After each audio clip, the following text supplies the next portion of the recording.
Hello, everybody, and welcome to the 43rd Annual Mill Valley Film Festival. I'm Karen Davis, Senior Film Programmer, and I am delighted to be joined by Michael Dweck and Gregory Kershaw, co-directors of the Truffle Hunters. Their first collaboration, The Last Race, which some of you may be familiar with, premiered in 2018 at the Sundance Film Festival and made quite a great impression. And the Truffle Hunters, I believe, is their second film together. And as some of you know, it's had an amazing success on the festival circuit, having been selected at Sundance and then selected for Cannes, followed by invitations from nearly every single one of the major fall film festivals, including Telluride, Toronto, New York, and I know I'm forgetting a few dozen more. Plus, let's not forget a distribution deal with Sony Pictures Classics. So with that said, congratulations to you both. It's really an honor to have you with us here at the Mill Valley Film Festival, and welcome. Thank you. Thanks for having us. Sure. It's an honor. Yeah. So to start things off, can you guys talk a little bit about how you met and how you organized the nature of your creative and artistic partnership and how the Truffle Hunters began? What are the spores of the truffle? Well, it goes back a while. It goes back. Well, Gregory and I lived in the same building in New York, the building I live in now. We lived in together going back, I don't know, 12 years, I guess, right? That's how we first met. And I'm a photographer. Gregory was at the time in school, film school, and we always talked about working on a project together. But every time we spoke, I was always finishing a project. And it was always like, catch the next one. And then finally the next one came, and that next one was The Last Race. And we spent 5 years working on that film together, which was grueling, but we're glad we did it. And then we had finished The Last Race editing in Copenhagen. We were looking for a place to kind of disappear to in August. And I ended up in this little tiny village in northern Italy in Piedmont in August because there were no tourists there. And by coincidence, Gregory had been in that exact same place 3 weeks before I was, and we didn't even know it. And this village was pretty unique because what we were hearing in that place was there were these, why are you here now? Why aren't you here in November? And I said, what's November? And they said, well, it's truffle season. We said, oh, truffles, like what are those and where do they come from? They said, well, we don't know, but they come from those mountains over there, and we don't know who gets them. Nobody seems to know, but all I know is the shopkeeper said, he said, all I know is I put 50 euros in this little wooden box outside my shop, and then the next morning, a white truffle appears in that box, and that's all we know. Mm-hmm. And then Greg and I spoke, and we said, well, there's a secret in these hills that we have to find out. And we're always interested in communities that are steeped in tradition. And this place seemed very magical, and there was something about this place. It was kind of like walking back in time in many ways. So Greg and I went back and spent 2 weeks there just digging in. And it took that 2 weeks turned into a year of digging in, of them trying to get to know who we are. And that turned into 3 years. Yeah. And that's how the seed of the project started.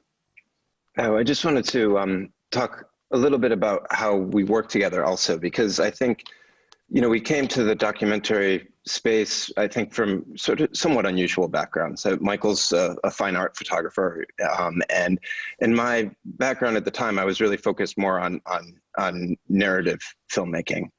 And when we decided that we were going to start making documentaries together, we spent a lot of time thinking about how we could approach the process of making a documentary in a different way. And we didn't really know what that meant at the time. But I think one of the things that maybe we've held on to is a lot of it is about capturing a feeling. And there was a feeling at the racetrack on the previous film, The Last Race, that we tried to capture, and it was a very different feeling from the feeling that we set out to capture in the Truffle Hunters. But the project really started before we had our characters, before we knew what the story was. There was this feeling that we talked about, and we had this idea of how do we translate that into a cinematic experience. And that was, I think, that was the spore that started it all. Mm-hmm. Thanks. Perhaps you could tell us a little bit about the process of finding the subjects, because with truffles, I would imagine you had a lot of people that were like, no, thank you, and possibly members of the community that might have threatened you if you brought this knowledge or any part of it out in the world. But yet you ended up with these amazing subjects, and every one of them is a film in themselves. So how did you find your guys and women? Well, everything in the world is a secret. That's I think the thing that drew us in when we first started hearing about these truffle hunters. It was in whispers, and we might hear that a restaurant got their truffles from a local truffle hunter, but they would never introduce us to that truffle hunter. The moment we started to try to make those connections happen, people got very shy, and so it took a lot of time. It took a lot of time to build trust within the community, and we would meet one person who would introduce us to their uncle, who would introduce us to somebody else, who would introduce us to a priest, and it was this process of entering into the community, gaining the trust, and little by little we made inroads into actually starting to meet the real truffle hunters. And then there were, once we met them, there was a process of gaining their trust. And that is really why the film took such a long time. We filmed over the course of 3 years. And it's because these guys are guarding this incredible secret. These truffles are almost worth as much as gold per ounce. And they have this knowledge that they share with their dogs, but it's a knowledge that it's taken them a lifetime and sometimes generations to gain. It's passed down through the generations. Some of our truffle hunters every time they go out, they keep detailed books that say when the last time it rained, what the moon was at the time they found a truffle, and exactly where the truffle is. And they guard this information. It's priceless to them.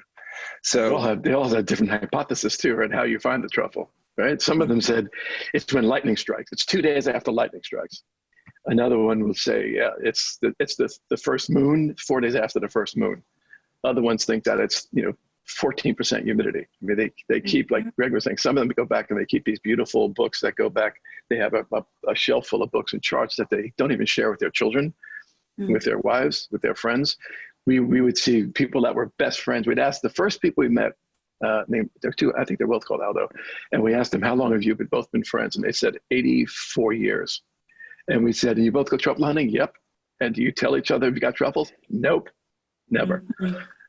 That told us a lot, but we had to pay our dues too. Right? It was very, and it's also around the woods. There's the secrecy of where the truffles are found, but then there's this whole world of where they're sold. So there's this black market that we had been hearing about. We'd heard rumors of it, and we went to the street where we were told this black market was during the day.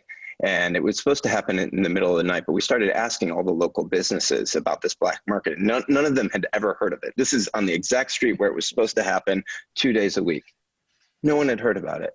But then we decided, well, let's go there at 3 o'clock in the morning. And we showed up, and it was filled. It was filled with truffle hunters and the buyers. And the first year we went, the truffles were very scarce, so there was kind of a desperation in the air to get them, and it sort of felt like being in an open air drug market, because a car would pull up and you could smell the truffle. I mean, you could smell the truffles coming from the car, and the buyers would run to the car, and they would all have cash in their hands, and they would try to make a deal.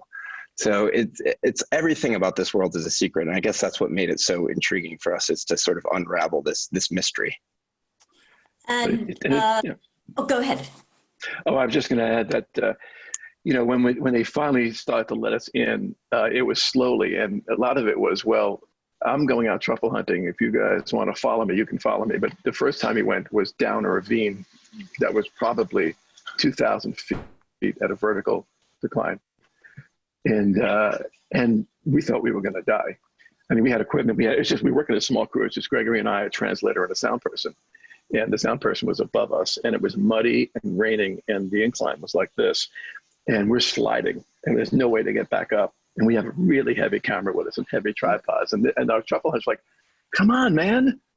He said, give me the camera and let's get down there already. And we looked at each other and said, we're going to die. you know, but we paid our dues, and that was, you know, the start of what became a really long excursion back. So we kept coming back and back. They thought they were getting rid of us after the first trip. We come back every 3-4 weeks. We'd film more. We'd be in 3 feet of snow. We'd be in mud. They walk at night, sometimes 15, 20 miles a night in the dark, complete darkness. And they winch their cars out of mud, one little wrench and one That's little right. cable. I guess he's in the mud. We're in the mud also. Did you guys have the feeling that some of the information at the beginning of filming, perhaps, was, oh, these guys are very knowledgeable. They know the film is going out in the world, even if they themselves don't have an internet connection. Do you think some of the information that you were given was part and parcel of keeping the mystery from other possible people who maybe aren't from the community that might want to come to Piemonte and start slogging through people's properties? Did you have that feeling after every shoot, like we went down that ravine and I think that was that was to warn others. That's what we think. That's what we think. I think that happened for the first wild goose chase.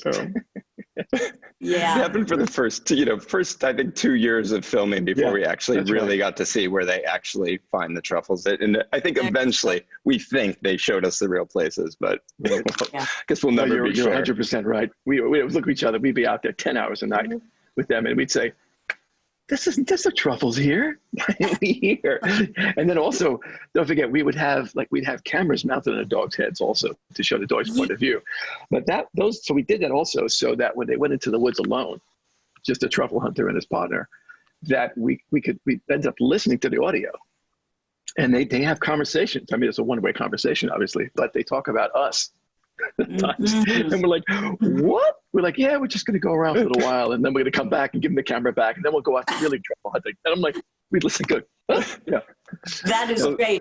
But the dogs don't lie. That is for sure. No. And that was another extraordinary aspect of the film, is that you give us up close and personal the POV of the dogs. So can you speak a little bit about the role of the dogs? We see the intimacy between the men and their dogs. And how on earth did you get the dog's POV on the soundtrack and the image? It's extraordinary. Yeah. Well, when we started filming, it was really apparent quite quickly that the dogs were central characters in the film. The Truffle Hunters that we were filming, they spend more time with their dogs than any other human being by far.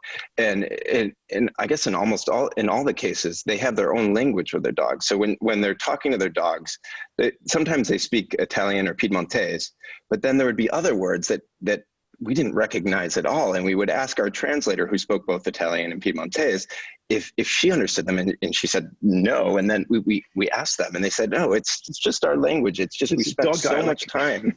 Yeah, we spent so much time that we developed our own language together. So we knew that, capturing both this relationship between the dogs was essential, but also capturing the dog's perspective in what it's like, the exhilaration of going through the woods, searching for a truffle. And in some ways, that exhilaration, I think it's a stand-in for what's going on inside the truffle hunters, this excitement, this passion, this euphoria. So we knew we had to capture that. And we spent a lot of time trying to figure out how to create a rig that would allow us to get the dog's perspective. And we started off using, we found these miniature gimbals and all this sort of really advanced technology to try to come up with a way to capture it. But what we ended up doing after lots and lots of experimentation, we worked with an Italian shoe cobbler who happened to just live right downstairs from us in the town that we were staying in. And he worked with us, and it was a trial and error process of figuring out how to craft a little mount that would go on the dog's head, and that was very comfortable for the dog. And it allowed us to put a little camera on top of the dog's head. And that's how we did it. It ended up being a very simple solution to something that we tried to use high technology for, but it ended up just being old school shoe cobbler. So now it's coined doggy cam is our sophisticated Doggy term cam. for that doggy cam. And the sound Introducing is doggy cam. extraordinary too. The sound of the sniffing, the sound of the digging, and then at some point the camera and somebody shaking off before going into the car. I mean, who's ever been inside of a dog's body when they're shaking off before they jump into a car? It's incredible. It's incredible. We had a lot of thank you. We had a lot of microphones we had developed with our sound person, these little mini microphones that we could actually put on the dog, tiny ones on his paws, really near the nose, under the nose, on top of the nose, and the back of the dog, so you can start hearing how it sounded like for the dog when the dog would go whooshing by, running, walking, stopping. And we also spent a lot of time recording sounds of this unique forest, because the forest was, we couldn't put our fingers, the forest was very special. When you're in it, we wanted to feel the way the Truffle Hunters felt to be in there, because that was their home in many ways and their happiness. So we recorded everything. We recorded the wind in that particular forest, which is different than the wind in other forests. We recorded water, the way water sounded, the way different footprints sounded, different types of snow, different ice, and the way it sounded for the dog and for his partner. But we spent, we had a whole sound library we built while we were shooting. And also afterwards, we'd send the sound person back to spend 4 or 5 hours in the location just to record. We'd have notes just to record sounds of that world. And that helped us quite a bit in the mix. And that's why the sound is really, the sound to immerse in the audience. It's really exquisite. It's exquisite. The owls, from the very first, you hear the film before you see it. And then when you stop seeing it, as the credits go, you still hear it, and you want to hear it, and you want to hear more. The forest in the dark. So I was completely struck, among many reasons why I was struck by this film, that it's not just a movie about a coveted delicacy and the secrets that are kept for generations surrounding, the best terrain to hunt for this elusive white truffle. But what you also seem to have crafted is both a warning about the effects of greed and commodification, because you don't overlook that part of things. But also it's a film that teaches us something about the secrets of leading a rich and meaningful life, or aging with resilience and joy and purpose. Yeah, exactly. Were these themes intentional, or did they emerge at some point during the 3-year production process? I think, as I said, we went into this with this idea of capturing a feeling of the place and this mystery that we knew there was a thread of the story with the secrecy around the truffle hunt, the truffle hunt, but we didn't really know who our characters were going to be, who we were going to be filming, and what was going to be happening in our lives, and everything that's in the film. We had no preconceived idea of what it would be. It all came from spending time with these people who just had so much, their lives were so rich. They had a connection to tradition. They had a connection to nature. They had this connection to their animals and in some cases their families. And they lived these joyous lives that were just, they seemed to be bursting with like mirth and laughter. Aurelio, who's always singing in the film with Burba, we would go out with him and we would go to dinner. There was a trattoria that he liked to go to down the street. And by the time we were done with any meal with him, the table would be surrounded by people and he would be telling stories. He'd often be singing, and that's his daily life. So it became, in following them, it became clear that that's what the film was. It was this passion that made their lives so rich. We had to capture that. And things started to come out organically. Like the first year we filmed with one of the characters' names is Egidio. And we were following the truffle buyer, John Franco, going to his house. And he says to him, what do you have? I need truffles. And he's like, it hasn't rained or snowed in a year. And these are all farmers. So they're hypersensitive to the climate conditions. And then we realized that was a problem. In the area. And then we kept coming back, and you started to hear these things in conversations more and more. Like they'd start to say things like, well, we got a phone call in the middle of the night saying, you have to come down here right away with your camera. They're destroying the forest. And we got down as soon as we can. We looked, and there was 2 men with chainsaws, and Sergio, one of our characters, was there crying. And they've just cut down, 200-year-old oak trees in a matter of 20 minutes. On the side of the road. these things kept happening, more and more. And, and the way they presented the film, of course, is subtle, but it has to, we try to make it seem like it's, it's part of their life, which it is. Mm-hmm. Yeah. And we, we didn't want to make a climate change film. That's not we didn't set out to make a climate change film. But I guess when you're filming people who live close to the land, that's the reality that they're living in. They see the world changing around them. They talk about Carlo, who's 87. He talks about how when he was a young boy, he would follow his father's plow through the fields, and truffles would pop up almost like potatoes.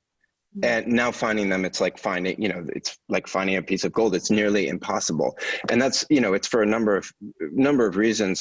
There's climate change is probably the biggest, but there's also deforestation, as Michael talked about. There's agricultural pollution, and the world is it's really changing. And these men who have had such long lives that have been connected with nature, they see it and they feel it and they know it. And it's not about statistics. It's not about numbers. It's just their daily experience.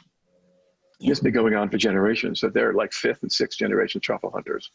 Mm-hmm. And they do it not for the money, because they don't, they'll get, 50 or 100 euros for a truffle that you might get one every, 4 or 5 days, but they do it because it's their joy. And the same reason for their dog is that the dog is they want to find a truffle too. And they want to make each other happy. That's what we noticed also. We started to look at the doggy cam stuff, is that we started to see when the dog didn't find a truffle, then the truffle hunter would make the dog go away and he'd bury one, just so that the dog could find it, to feel like it was rewarded and it did a good job that day. And I'm sure the dog was thinking the same thing. I know you're hiding a truffle. Yeah. Yeah. So because these subjects, as you've noted, they live in a world without screens, without Zoom, without modern technology, in many cases, it appears. And because of the way the Truffle Hunters is filmed, it kind of has the feeling of a fairy tale. And even as we talked about the gorgeous sound design and the musical choices, can you tell us a little bit about how you created this sense of magic in the film? Were there influences that took you from Italian art to culture and history that figured into your artistic choices in the Truffle Hunters? Well, I think we did spend some time studying Italian painters to see, Titian, Raphael, to see how how they pictured the early Italian life, and it felt that way also when we were in their homes. It felt that way to us as well. We were brought back in time immediately, and we'd spend so much time with them before we started to shoot. We'd spend a good part of a year with them, and then we'd come back and we'd sit with them. We'd observe how they lived. How would they have dinner? What would they talk about? How would they, what would they do preparing to go truffle hunting? What would it be like in the alleyways at 3 a.m. when they're trying to deal with truffle? What are some of the hardships and the dramas they're going through in their normal lives? And then we would just come in with the camera, and it was just very intimate, just us, a small little group of us, 3 of us. And we would just, set the camera up, frame it beautifully, and just let the camera roll for 1 or 2 hours. And it was like, it's like walking on a tightrope without a net below us. Because there was no coverage for an editor, but it gave us an opportunity to really immerse the audience into their lives. Mm-hmm. Yeah, that was the beauty of shooting over the course of 3 years. We never felt like we had to just roll the camera to roll the camera. Everything that we filmed, we thought a lot about both how we framed it and how we constructed the image in a way that would capture the feeling of this place, this fairy tale, because that was actually something that we talked a lot about while we were filming. It felt like a fairy tale, and we wanted the audience to feel that, but also create a way of capturing that well. We could also disappear as filmmakers, so the people that we were filming could forget about us. And so we would try to find frames that captured the feeling, but also gave the people we were filming a space to move around, be comfortable in. And then, just after just a few seconds, it was quite amazing. They would forget about us and go about with their daily lives or their daily conversations.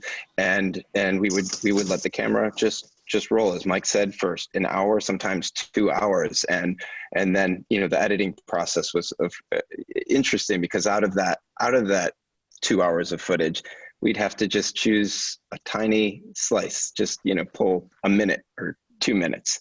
And there were so many, we didn't have the luxury that I think, or the option that maybe a more typical documentary would have, where you had a lot of different coverage and you had different shots you could choose from, and piece together what you wanted the scene to be about. It was whatever it was, and there was no way to alter it. And we would only shoot sometimes one shot a day at the most. We would really take our time. And the exterior shots, we would wait also. We wouldn't shoot in direct sunlight. Also, we'd kind of wait for, the right moment. So a lot of time we were just driving and waiting and talking a lot, and observing a lot. And wine. And drinking a lot of wine and a lot of coffee. That was part of how you welcomed into the world. You don't really get to it right away. They invite you. That was to us like a really, like a breakthrough, I guess, when they invited us. One of the Truffle Hunters invited us into his home. That was a big breakthrough, because they'd always say, let's meet in the cafe in the square. It was very impersonal because it's understandable. But one day, this one Truffle Hunter invited us to go hunting with him, and we're like, oh boy, here we go. So we went. It was like, I don't know, we started at midnight, and we're just going, and he's going. He's just running around with his 2 dogs, and then it was really cold, and there was still some snow on the ground. And then he invited us back to his house. We got a couple little truffles, and we thought he'd sell. And he said, no, I'm not selling these. Come back, come follow me, come on. We walked to his house.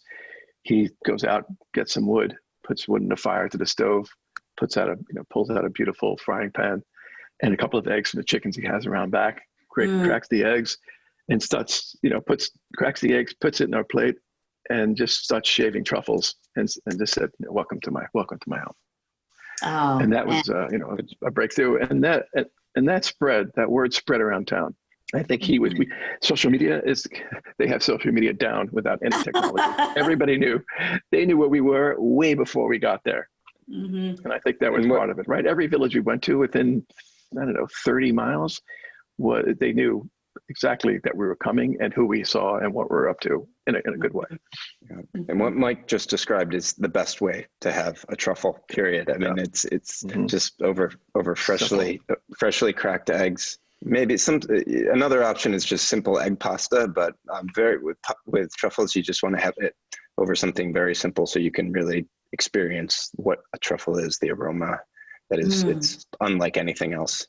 And you can smell it in the woods. When you're in the woods and a dog is digging, like some of the dog, one of the dogs in particular, his tail wags a lot, it's a big truffle. If it's slow, it's a small truffle. And Angela's dog, he talks about, sits on a truffle. He sits on the ground. So, but when they start digging, you'll notice, like in the film, like, so they smell the soil, and they smell the soil because it tells them, is it ripe or not? Do you want to be respectful to the ground or not? Because what we noticed when we first were there, the first year, is that some of the truffle just take whatever they could and start selling them, and an unripe truffle destroys it for the following years. It won't come back again if you pick it unripe, because it attaches itself to a root of an oak tree, sometimes 3 or 4 feet down the ground. So we started to see them smell, and they had really good, because Sergio smelling, Aurelio smelling, and then they decide, do I cover it back up and put the spores back and the leaves back exactly the way it was, and also cover my footsteps so nobody sees I was there? And then it could ripen within an hour or a day or a week, and they just keep coming back to the same spot, and the dog remembers the spot year after year, the exact same spot. So when you could smell it, when it filled up the woods around them, when we could smell it, that's when you saw a smile on their face, because you knew that they had a big one. Yeah. And they'd lie to each other all the time. They never tell another truffle hunter. There's ever another truffle hunter in the woods, for one. And when they go out into the street, and you could smell it, they reek from truffles. They meet each other in the village, and they'll say, how'd you do today? Not good. But I heard 20 miles away, somebody got a big one, and they tell them the village. They tell each other. Meanwhile, we were with both of them. And we knew they had like a baseball-sized truffle in their pocket. Wow. And of course, they know that's the game. Have the subjects and the community had the chance to see all or part of the film yet? What's the plan for presenting it to them? We have a big event planned for them in Torino, because there's a film festival in Torino, which is about 40 minutes north of where we filmed. So we're going to bring them to the film festival to surprise them there, the dogs and their partners. And then we're going to have another screening in their town, in their local little 1930s movie theater in San Damiano. And there's going to be a big fair before that for the whole town. There's going to be a whole lunch, and then we're going to see the film. And there's going to be a dinner afterwards. So it's going to be their weekend. Wonderful. And they haven't seen the complete film, but we showed them little pieces as we were filming. I think that was actually a big part of how we were able to enter into their world. I think they